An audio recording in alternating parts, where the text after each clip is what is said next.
Good morning. Questions? How does Ben? What's the update on Ben?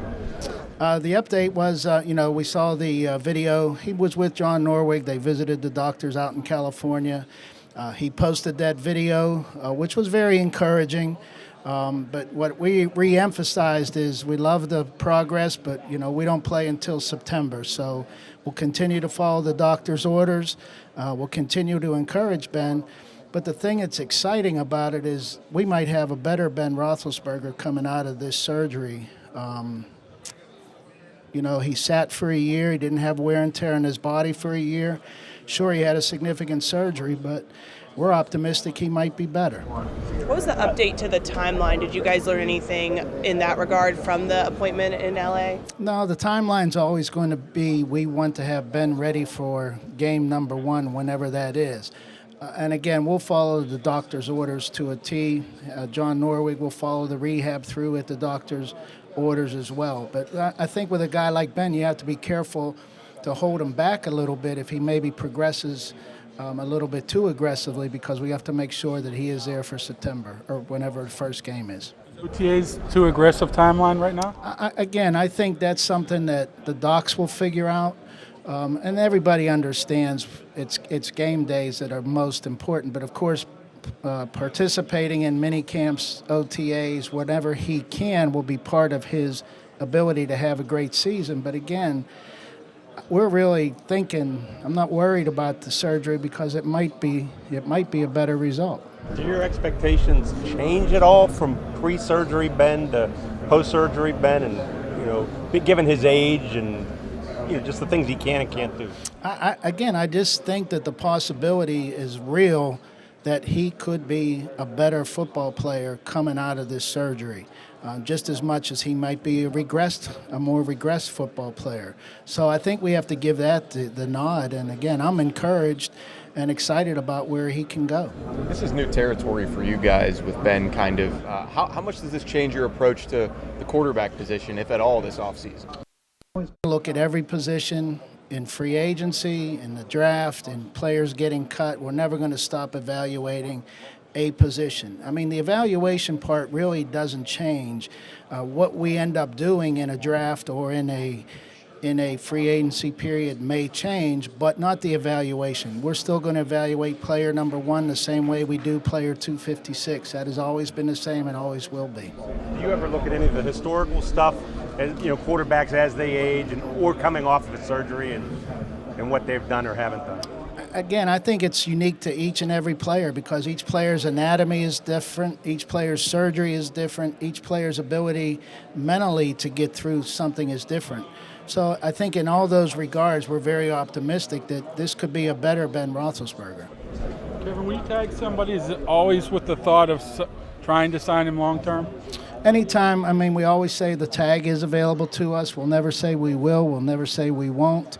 Anytime we do, though, I think it's always with the intention of if we do tag a player, we'd like to get him signed to a long-term deal. How different does your approach to the tag, how different is the approach with the CBA negotiations that are going on? Does anything change for you guys? No, because with the CBA, we can't comment on it because we don't know. That's really for the CEC, the owners, and the NFLPA. We'll be handed down new rules if there ever is a new agreement, and we'll work within those. But right now, we're just working on the assumption that we're working under our current rules. So today's tag day, though, right? First day. Yes. Are you going to make a move today? No. You more inclined to wait Are you till the going 10th? to make a move at all? Time will tell. Would you be more inclined to wait till the end? There's no rush to do it now, right? No, there's so much business that's in the air. We're going to see 330-plus players here in more detail than we've known them before. We'll learn a lot about the draft. We'll learn a lot about free agency. Some players are getting taken off the market as we speak. So that all changes. This thing is fluid right up until the end. Kevin, what's your take on Myles Garrett's accusation? And do you think Rudolph's opinion of the locker room, has that all changed about him?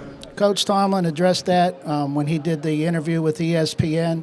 And the most important thing that Coach Tomlin said was, at this point, that's all that'll be discussed, and that's all that will be discussed. That matter is in the past. What are your thoughts on this class? What do you like, the strengths, weaknesses? This class is coming together at what we know right now, and it reflects on modern football. The wide receivers and the defensive backs are strong. It's an unusually strong class for outside linebackers, and we've gone through it a few times, and we still feel that way. And then offensive tackles, it's a very strong draft as well. So that's kind of where the draft heads in modern-day football because of the way they're playing high school and college. Kevin, has the way the quarterback position progressed in the last 4 or 5 years with guys like Mahomes and Jackson, has it changed the way you evaluate quarterbacks in general?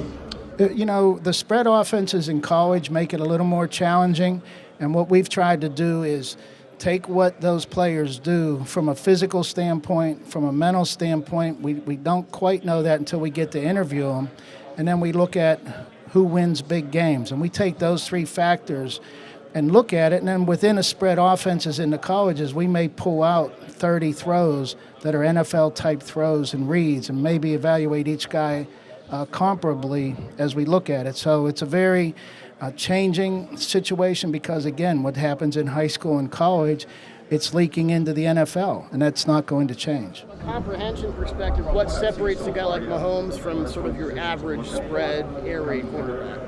Super Bowl champion. Chase Young is not going to work out here. How unusual is that from your experience for a non-quarterback top 5 pick like that, not injured, to not work out? Is that any kind of trend possibly going forward?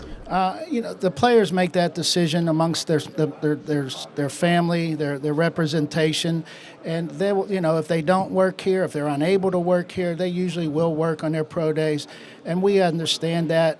We like to see everybody in a common setting, running on a common surface, doing the same drills, but we understand that some players may not, some players are not able to, and we just have to work around it.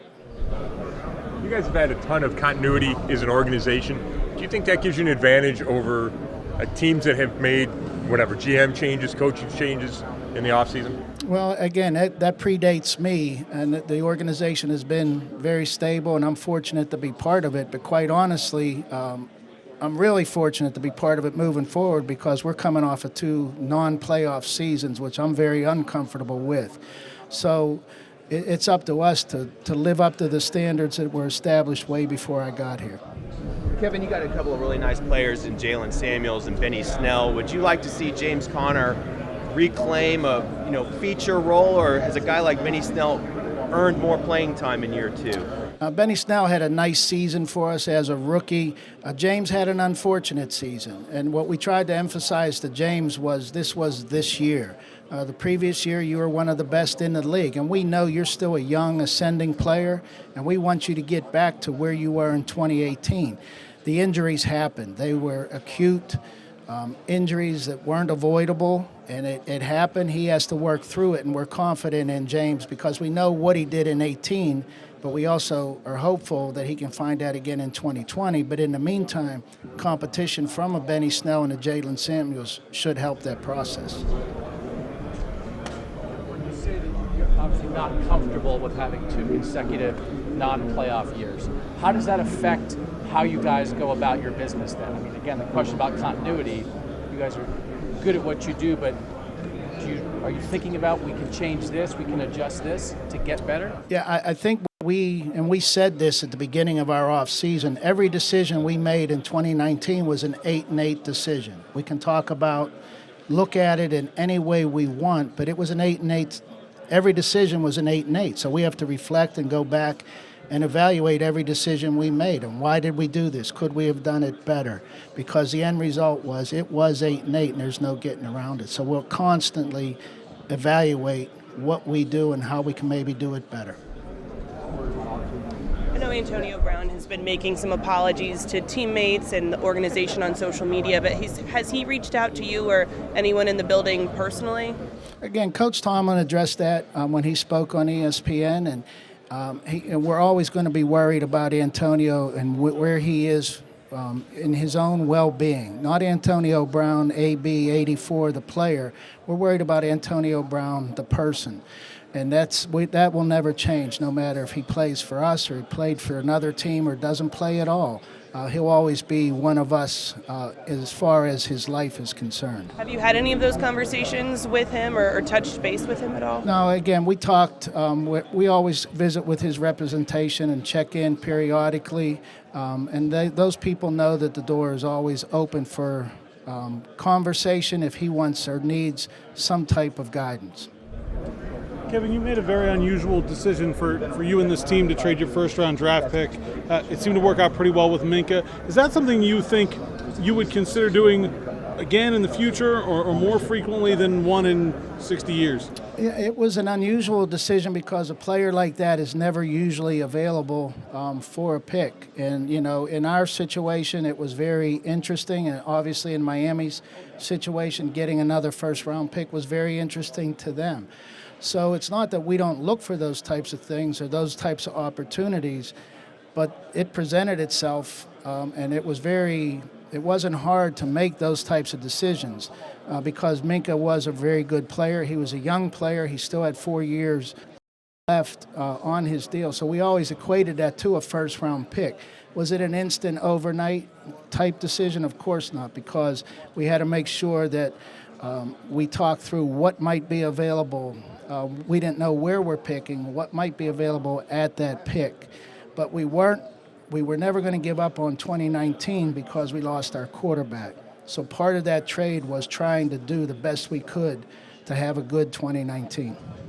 Outside of the logistical changes with the combine and the time changes and whatnot, are you anticipating any changes in player performance with how they have to perform tonight rather than in the morning or at night?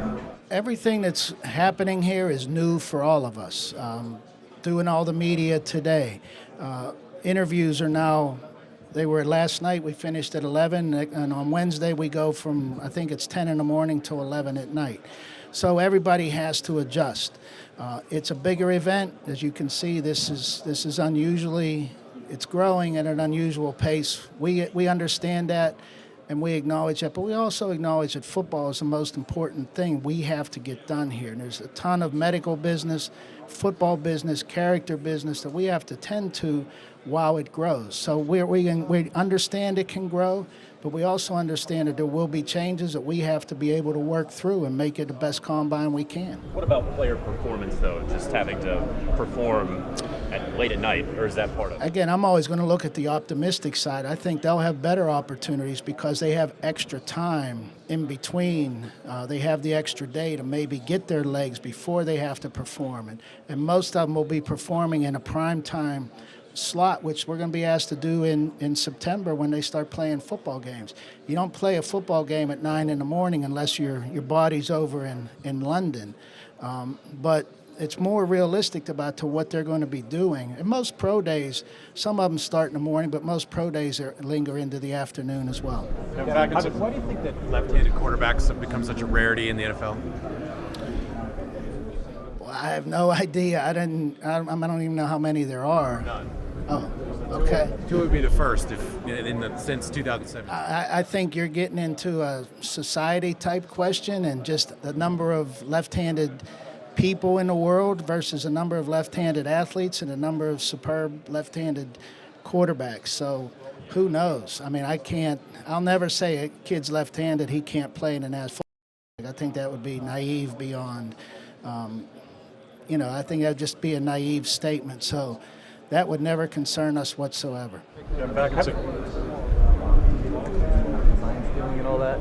How confident are you that the NFL makes the correct measures to make sure that kind of thing doesn't happen in games? Yeah, that's something that the league will address in all, when we get memo after memo, game day operations, and we are very comfortable that the league understands the potential for that type of stuff, and we also very comfortable they manage it, and they remind us that that's, whatever you might be thinking, it may be illegal, so let's not do it. Again, back in September, you attended the Stanford-Oregon game in Palo Alto. I was just curious if you could share your assessment of Justin Herbert after personally being there for that game in particular. Yeah, I never talk about an individual player. It was a great day, a great setting. We played in San Francisco the next day, and that wasn't so great. But I never talk about an individual player. Do you think you guys can be as aggressive in free agency this year as you were last offseason when you signed Steve and Mark and Dante? Again, this will unfold between now, tomorrow, next week, into April, when we start into the draft meetings. We don't know. I mean, we have to be flexible. We have to be prepared. We have to be flexible, and we have to be better. And again, I want to reflect, our decisions were all 8-8, and I have to be careful that I don't make any more 8-8s. Guys, one more for Kevin here. If you want to redo anybody's contract for salary cap purposes, is it more difficult not knowing what the future years are going to look like with the We never know what the salary cap is at this point in any year, so we just make some assumptions. We always played on the worst case scenario so that, again, we don't get surprised and have to maybe not do something we were hoping to do. Thank you.